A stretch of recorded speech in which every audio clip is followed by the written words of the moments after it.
जिल्हा परिषदेच्या निवडणुका जाहीर झाल्यापासून पनवेल तालुक्यातील ग्रामीण भागात उत्साहाचे वातावरण असून या निवडणुकीत शेका पक्षाचे जिल्हा परिषदेचे उमेदवार बहुमताने जिंकतील असा विश्वास मतदारांना व कार्यकर्त्यांना वाटत आहे। कारण शेका पक्षाने गेल्या 50 वर्षात ग्रामीण भागाचा केलेला सर्वांगीण विकास आणि त्यासाठी केलेले सचोटीचे प्रयत्न मतदारांना तसेच विरोधकांनाही माहीत आहेत। म्हणूनच शेका पक्षाच्या कार्यपद्धतीने प्रभावित होत नेरे विभागातील गारमाळ, तामसई व फणसवाडी येथील शेकडो काँग्रेस कार्यकर्त्यांनी शेका पक्षात जाहीर प्रवेश केल्याने काँग्रेसचे अस्तित्व धोक्यात आले आहे।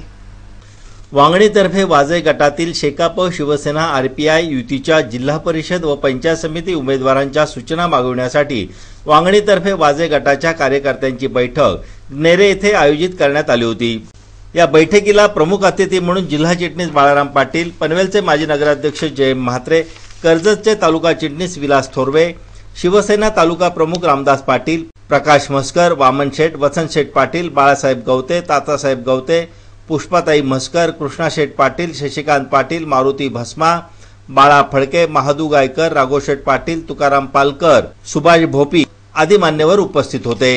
या बैठकीला नंतर जाहीर सभेचे रूप आले व या कार्यक्रमात शेतकरी कामगार पक्षाच्या कार्यप्रणालीने प्रभावित होत व काँग्रेस पक्षाच्या निष्क्रिय कारभाराला कंटाळून गारमाळ येथील धर्माचांगा थोराड, गणेश नामा थोराड, सुकन्या हशा बुरगुडा, नागा गोमा भगत, आंबी चांग्या थोराड, नाम्या चांग्या थोराड, संजय काळ्या भगत, जन्या भगत आदी काँग्रेसच्या शेकडो कार्यकर्त्यांनी शेतकरी कामगार पक्षात प्रवेश केला।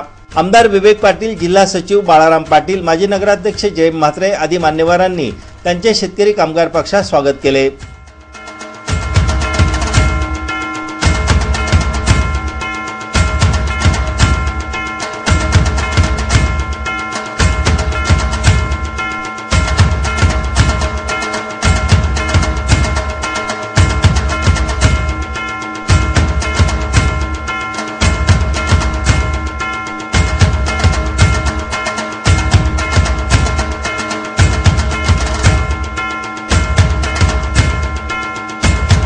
शेतकरी कामगार पक्षाचा कार्यकर्ता हा निष्ठावान कार्यकर्ता आहे।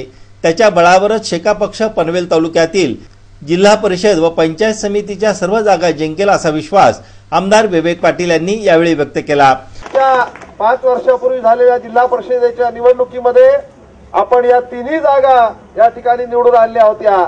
आता सुद्धा तिन्ही जागा निवडून आणून या विभागामध्ये शेकाप शिवसेनेचाच आघाडी आहे किंवा आपलं वर्चस्व आहे हे पुन्हा काँग्रेसवाल्यांना लोकांना दाखवून देण्याचं काम आपण या ठिकाणी करायचं आहे। काँग्रेसच्या आमदारांना देशात व राज्यात काँग्रेसची सत्ता असतानाही ग्रामीण भागात विकासाची कामे करता आली नाहीत। मात्र शेतकरी कामगार पक्षाच्या कामात अडथळे आणण्याचे आणि शेका पक्षाने केलेल्या कामाचे श्रेय लाटण्याचे काम काँग्रेस पक्षाने केले असल्याचेही आमदार विवेक पाटील यांनी अनेक उदाहरणे देऊन स्पष्ट केले। अनेक वर्ष आपण आमदार होतो, मी आमदार होतो या विभागामध्ये 3 वेळा, त्याच्या आधी तात्या आपले 3 वेळा होते, त्याच्या आधी दिवा पाटील साहेब 5 वेळा होते। पण एवढ्या वर्षामध्ये आमदार म्हणून कामं जरूर केली, काही केली नसतील पण कामं अडवण्याचं काम मात्र आपल्या शेका पक्षाच्या आमदारांनी कधी केलेलं नाही। पण काँग्रेसवाला आमदार आज कामं करण्यापेक्षा कामं थांबवण्याचंच काम जास्त करतोय। मगाशी संतोष यांनी या आदिवासी सामुदायिक विवाहाचा उल्लेख केला।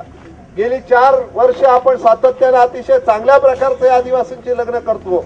सगळे आदिवासी खुश आहेत, सर्व शासकीय अधिकारी खुश आहेत, सर्व लोक खुश आहेत, पण काँग्रेसच्या आमदाराला मात्र ते आवडत नाही। म्हणून त्या ठिकाणी माहितीच्या अधिकाराखाली त्या ठिकाणी त्यांनी माहिती मागितलेली आहे, किती आदिवासींची लग्न केली, किती करण्याला चॅरिटेबल ट्रस्टला पैसे दिले। जो आमदार 2 वर्ष काम करतोय त्याला एवढी सुद्धा अक्कल नाही की शासनाकडनं मिळणारा निधी आहे तो डायरेक्ट त्या नवरा नवरीच्या खात्यावर चेकनी जमा होतो, आपल्या संस्थेच्या नावावर कधी होत नाही। एवढी साधी अक्कल ज्या आमदाराला नाही त्यासाठी प्रश्न विचारतोय। आणि या ठिकाणी मी अभिमानाने सांगेन की शासनाकडनं आलेले पैसे सगळेच्या सगळे चेकनी त्या आपण वधूवराच्या नावावर जॉईंट अकाउंट, एकत्रित अकाउंट उघडून त्या ठिकाणी आपण त्या खात्यावर जमा करतो आणि त्याचे पैसे ते काढून नेतात। संस्था त्याच्यातनं आपली कुठला 1 रुपया किंवा आपला कार्यकर्ता कधी घेत नाही।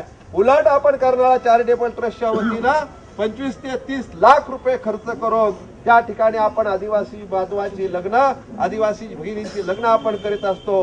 पण हे चांगलं काम करण्याची दानत हे चांगलं काम करण्याची कुवत काँग्रेसच्या आमदारामध्ये नाही.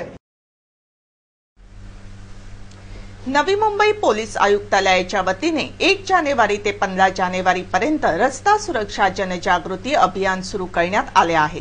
प्रत्येक वाहन चालकाला आपल्याबरोबरच आपल्या वाहनाची आणि पादचाऱ्यांची सुरक्षा कशा प्रकारे घेता येईल याचे मार्गदर्शन करण्यात येत आहे.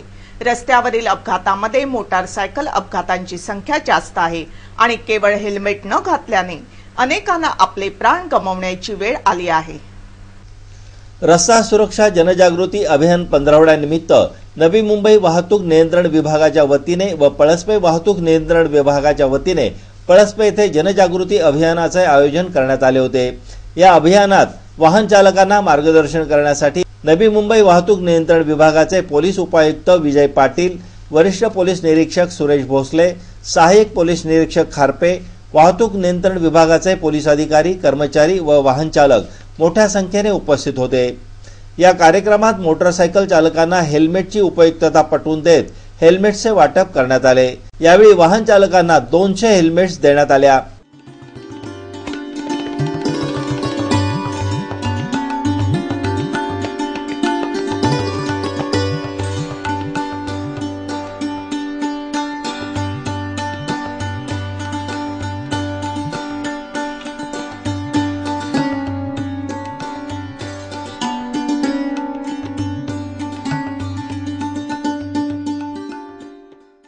या कार्यक्रमाविषयी पोलीस उपायुक्त विजय पाटील यांनी अधिक माहिती दिली.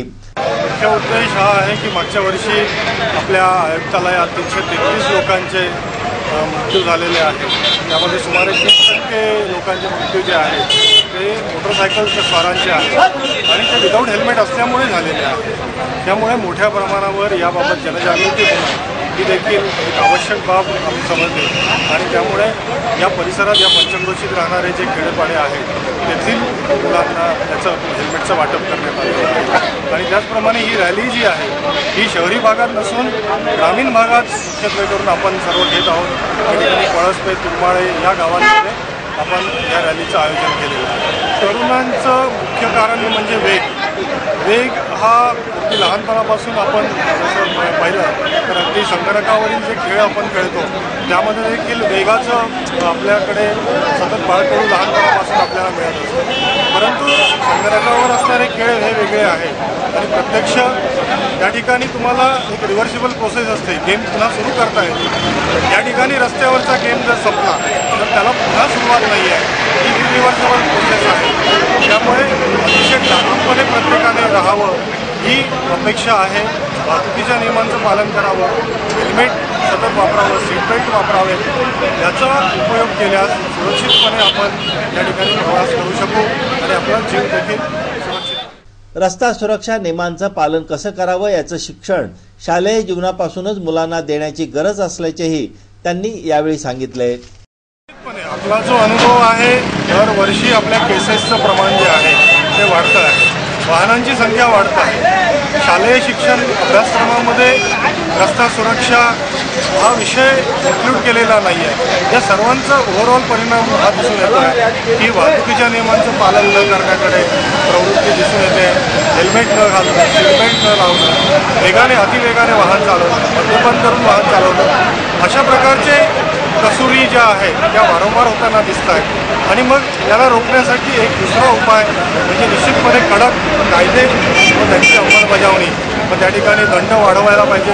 जसं युरोपियन किंवा गल्फ कंट्रीजमध्ये आहे असा मोठ्या प्रमाणात जर दंड आकारण्यात आला तर त्याचा एक. नवी मुंबईच्या निर्मितीसाठी स्थानिक प्रकल्पग्रस्त शेतकऱ्यांनी आपल्या जमिनी दिल्या. मात्र 12.5% विकसित भूखंड देण्याचे आश्वासन देऊनही सिडकोने हे भूखंड देण्यास 27 वर्ष लावल्याने स्थानिकांना गरजेपोटी घराचा विस्तार करावा लागला. मात्र ही घरे अनधिकृत ठरवून सिडकोने ती पाडण्याचा निर्णय घेतल्याने सानपाडा येथील प्रकल्पग्रस्तांनी सिडको विरोधात आंदोलन उभे केले आहे. सानपाडा येथील प्रकल्पग्रस्तांनी गरजेपोटी बांधलेली घरे जमीनदोस्त करण्यासाठी सिडकोच्या अतिक्रमण विरोधी पथकाने कारवाई करण्याचा प्रयत्न केला. मात्र स्थानिक प्रकल्पग्रस्तांनी सिडकोच्या अतिक्रमण पथकाला विरोध करीत पिटाळून लावले व ही कारवाई करणाऱ्या सिडकोच्या अधिकाऱ्यांना जाब विचारला. यावेळी कर्नाळा स्पोर्ट्स अकॅडमीचे उपाध्यक्ष व शेका पक्षाचे युवा नेते रविशेठ पाटील यांनी सिडकोच्या कारवाईचा निषेध करीत प्रकल्पग्रस्तांची घरे पाडायला येणाऱ्या सिडकोच्या अधिकाऱ्यांना प्रखरपणे विरोध करीत शेका पक्षाचा पाठिंबा जाहीर केला। आपण हा जो आजचा कचका आहे असंच बोलेल पुन्हा पुन्हा, तो परत आता कधी तिकडे येण्याची हिंमत ही लोक दाखवणार नाही असं आपण करून ठेवायचं आणि केलेलं आहे आपण। तर मेहरबानी करून आता गोंधळ किंवा गडबड न करता आपण आता तिकडे कधी काय झाला फक्त 10 मिनिटाची अवधी द्या। आम्ही जर पनवेलवरना 200 ते 400 लोक नाही आलो म्हणजे 10 मिनिट शेतकरी कामगार पक्ष पूर्ण तुमच्या साथीला आहे आणि राहणार आहे। जसे मोर्चे इथं मोठे मोठे झालेले आहेत आणि त्याच्यातून यांना दाखवलेलं आहे तसाच हे पुन्हा एकदा पुनरावृत्ती होणार नाही, पण झाल्यास आम्ही हजर असणार हे आमच्याकडून तुम्हाला ग्वाही देतो। प्रकल्पग्रस्तांच्या या आंदोलनामुळे शेवटी सिडकोने सानपाडा येथील वाढीव बांधकामे पाडण्याचा निर्णय स्थगित केला आहे। पनवेल व नवी मुंबई शहरात 2 चाकी तसेच 4 चाकी वाहन चोरीच्या घटनांमध्ये वाढ झाली आहे। उत्तरेकडील 5 राज्यात होणाऱ्या विधानसभा निवडणुकीच्या प्रचारासाठी ही वाहन तस्करी सुरू असल्याचा पोलिसांचा अंदाज आहे। पनवेल व नवी मुंबई शहरात रेल्वे स्टेशन, बस स्टँड तसेच घराजवळ पार्किंग केलेल्या 4 चाकी तसेच 2 चाकी वाहनांच्या चोरीच्या घटनांमध्ये मोठ्या प्रमाणात वाढ झाली आहे। उत्तरेकडील 5 राज्यात होणाऱ्या निवडणूक प्रचारासाठी या गाड्या चोरणारी टोळी सक्रिय झाली असल्याचा पोलिसांचा अंदाज आहे। वाहन मालकांनी आपल्या वाहनांच्या सुरक्षिततेसाठी उपलब्ध अत्याधुनिक गॅजेट्सचा वापर करण्याचे आवाहन नवी मुंबई पोलीस आयुक्तालयाचे पोलीस अधिकारी विजय पाटील यांनी केले आहे। वाहन चोरीचं प्रमाण हे बऱ्याच प्रमाणात आहे, त्यामध्ये दुचाकी वाहनांचं तसंच 4 चाकी वाहनांच्या चोरीचं प्रमाणही आहे। स्वतःचं वाहन सुरक्षितरित्या ठेवणं हे देखील ही आपली वाहन चालकाची जबाबदारी आहे। बऱ्याच ठिकाणी लोक पार्क करून ठेवतात आणि चावी देखील काढत नाही, म्हणजे हे एक प्रकारे आमंत्रण असतं चोराला की त्या ठिकाणी त्याचं वाहन पळवून देण्यासाठी। बरेच मुलं थ्रिल म्हणून वाहन चोरीचा प्रकार करताना आढळून आलेली आहे। त्यामुळे आपल्या वाहनाची सुरक्षितता आपण घेणं, वाहन सुरक्षितरित्या पार्क करणं हे तेवढंच महत्त्वाचं आहे। 4 चाकी असो, दुचाकी असो, वाहनांना आता बऱ्याचशा नवीन सुविधा आलेल्या आहेत। GPS सिस्टमद्वारे आपण त्याचं ट्रेसिंग करू शकतो, ऑटो लॉक करू शकतो, किंबहुना इंजिनचा पेट्रोलचा जो प्रवाह आहे तो देखील डिस्कनेक्ट करू शकतो। ह्या आपलं वाहन हे जे आहे, आता मोटरसायकल जरी म्हटलं तरी 50,000पासून त्याची सुरुवात आहे, 2-3 लाखापर्यंत मोटरसायकल। कुठलंही 4 चाकी वाहन 4-5 लाखापेक्षा कमी नाही। मग याच्यामध्ये हे 10-12 हजार रुपये किमतीचे जर मार्केटमध्ये मिळणारे चांगले गॅजेट्स जर घेतले तर निश्चितपणे आपल्या वाहनाची चोरी होणार नाही। वाहनाचा विमा उतरवलेला असला तर वाहनाची जर समजा एखाद्या ॲक्सिडेंटमध्ये काही नासधूस झाली तर त्यापासून देखील त्याला भरपाई मिळू शकेल। ह्या काही गोष्टी ज्या आहेत या वाहन चालकाने लक्षात ठेवणं। पनवेल तालुक्यातील नितळस ग्रामपंचायतीवर पुन्हा एकदा लाल बावटा फडकला आहे। नितळस ग्रामपंचायतीचे सरपंच राजूबाई दत्तात्रय पाटील यांचा कार्यकाळ संपल्याने सरपंच पदासाठी निवडणूक घेण्यात आली। या निवडणुकीत शेका पक्षाच्या पार्वतीबाई काठे यांची बिनविरोध निवड झाली आहे। नितळस ग्रामपंचायतीच्या सरपंच पदाच्या निवडणुकीत शेका पक्षाच्या पार्वतीबाई काठे यांचा एकमेव अर्ज दाखल झाल्याने निवडणूक अधिकाऱ्यांनी त्यांची सरपंचपदी बिनविरोध निवड झाल्याचे जाहीर केले आहे। नितळस ग्रामपंचायतीवर शेका पक्षाच्या पार्वती काठे यांची बिनविरोध निवड झाल्याचा आनंद सर्वांनाच झाला। मात्र आचारसंहितेचे पालन करीत कुठलाही जल्लोष किंवा मिरवणूक काढता आली नाही। मात्र उपस्थित मान्यवरांनी पार्वतीबाई काठे यांचे अभिनंदन केले। यावेळी माजी सभापती काशीनाथ पाटील, एपीएमसीचे संचालक गोपाळ भगत, बाळाशेठ गोंधळी, कळंबोली ग्रामपंचायतीचे सरपंच रवींद्र भगत, दत्तात्रय भोपी, कचरू पावशे, अरविंद चौधरी, प्रकाश काठे, नंदू भोपी, परशुराम भोपी आदी मान्यवरांनी नवनिर्वाचित सरपंचांचे अभिनंदन केले। यावेळी माजी सभापती काशीनाथ पाटील यांनी नवनिर्वाचित सरपंच पार्वतीबाई काठे यांना पुढील कार्यासाठी शुभेच्छा दिल्या। नितळस ग्रामपंचायतीच्या सरपंचपदी आज पार्वती काठे यांची बिनविरोध निवड झाल्याबद्दल पक्षाच्या वतीने मी त्यांचं मनापासून अभिनंदन करतोय। आणि हे अभिनंदन करीत असताना मी आपल्याला सांगेन की तालुक्याने आदर्श घ्यावा अशा प्रकारचं काम ह्या नित्याच ग्रामपंचायतीकडनं होत आहे. कारण सातत्यानं मीना ताई आणि यांची 1 वर्षासाठी पक्षाने निवड केली होती. कधीही पक्षाच्या कार्यालयात जाऊन त्यांची बैठक घ्यावी लागली नाही. त्यांनीच पिरियड संपल्यानंतर पदाचा राजीनामा दिला आणि त्यांना संधी उपलब्ध करून दिली. कदाचित त्यांनी राजीनामा दिला नसता तर कदाचित ह्या खुर्चीवर बसल्या नसत्या आणि मग आपल्यामध्ये कटुता निर्माण झाली असती. पण पक्षाचा आदेश, पक्षाचा धोरण आणि आज या नितलस ग्रामस्थांनी गावकी मिळून ही ग्रामपंचायत निवडली आणि जी पदं ज्यांना दिली त्याला देण्यात ते यशस्वी ठरला. मी विनंती करीन की या माध्यमातून आपल्याला जी काही मदत आम्ही वेळोवेळी करतोय, पण याच्यापेक्षा नवनिर्वाचित सरपंचांनी काही अपेक्षा आमच्याकडनं व्यक्त केल्या त्या निश्चित पूर्ण करण्याच्या दृष्टिकोनातून आम्ही आमचे नेते बाळूशेठ पाटील यांच्या वतीनं विशेष प्रयत्न केले जातील. वेगवेगळ्या कामाच्या निमित्तानं आम्ही गाठीभेटी घेत असतो. हे कार्यकर्ते अतिशय हौशी आहेत. त्यांनी आतापर्यंत सांगितलेल्या प्रत्येक कामात त्यांना कधी आम्ही नमूद केलेलं नाही. पार्वती काटे यांच्या कालखंडामध्ये जी काही विकासाची कामं असतील त्या कामात तुम्ही ज्या ठिकाणी पुढाकार घ्या त्या ठिकाणी आमचं सहकार्य तुम्हाला निश्चित मिळेल असं अभिवचन आपल्याला. पनवेल शहरातील ठाणा नाका परिसरात पायोनियर विभागात असलेल्या प्लॉट नंबर 73 येथील निळकंठ ग्रुपच्या निळकंठ प्रेस्टिज सोसायटीमध्ये काल सायंकाळी लागलेल्या आगीत 2 ब्लॉक जळून खाक झाल्याने लाखो रुपयाचे नुकसान झाले आहे. पनवेल येथील निळकंठ प्रेस्टिज सोसायटी या सोसायटीमध्ये डी विंग मधील ब्लॉक नंबर 302, 303 मध्ये राहणाऱ्या विष्णू जसवानी यांच्या ब्लॉकमध्ये एसी सुरू राहिल्याने अचानकपणे शॉर्ट सर्किट होऊन सदर आग लागली असल्याचा प्राथमिक अंदाज आहे व या आगीने रौद्ररूप धारण केल्याने त्यांचा ब्लॉक आगीत जळून खाक झाला. तर आगीची झळ वरच्या मजल्यावरील 402 या ब्लॉकमधील रहिवासी राजेंद्र मानकामे यांच्या ब्लॉकला सुद्धा बसून त्यांच्या ब्लॉकचे सुद्धा मोठे नुकसान झाले आहे. या घटनेची माहिती मिळताच स्थानिक नगरसेवक नितीन पाटील यांनी घटनास्थळी धाव घेतली. अग्निशमन दलाच्या 2 बंबांनी ही आग आटोक्यात आणली आहे. यामध्ये मोठ्या प्रमाणात वित्तहानी झाली असली तरी जीवितहानी झाली नाही. यासंबंधी प्रत्यक्षदर्शींनी अधिक माहिती दिली.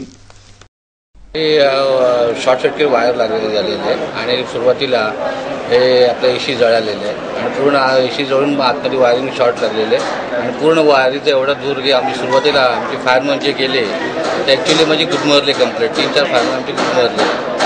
त्यामुळे आम्ही पूर्ण लवकर नसं आले तर आग आटोक्यात आली नसते.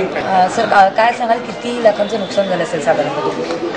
तर ते अंदाजे असं तर आपल्याला सांगू शकत नाही. पूर्ण वायरिंग पूर्ण हे झालेलं आहे. अजून थोडंसं सेलिंग बिलिंग आणि सोफा वगैरे थोडंसं जळालेलं. काय आव्हान करा नागरिकांना बाहेर जाताना आपण पूर्ण लाईट बंद करून वेळोवेळी जायला पाहिजे. त्यांच्या कंप्लीट यांनी पूर्ण लाईट चालू ठेवली होती आणि हे ब्लॉक बंद रूम बंद करून ते गेट निघून गेलेले. त्याच्यामुळे वायरचे व्होल्टेज कमी जास्त होऊन जाते. त्याच्यामुळे वायर थोडंसं कमी प्रमाणात जास्त प्रमाणात होऊन जाते. कर्नाळा आजतकच्या बातमीपत्राबाबत आपणास काही माहिती द्यायची असेल, काही सूचना करायच्या असतील किंवा जाहिरातीविषयी कृपया संपर्क साधा. आमचा पत्ता आहे संपादक रमेश भोळे, कर्नाळा आजतक कार्यालय, गेट नंबर 2, गाळा number 9A, Karnala sports academy Panvel. आमचे फोन नंबर आहेत 9323 855 055 किंवा 99700 62185 आणि आमचा ईमेल आयडी आहे कर्नाळाआजतक@gmail.com.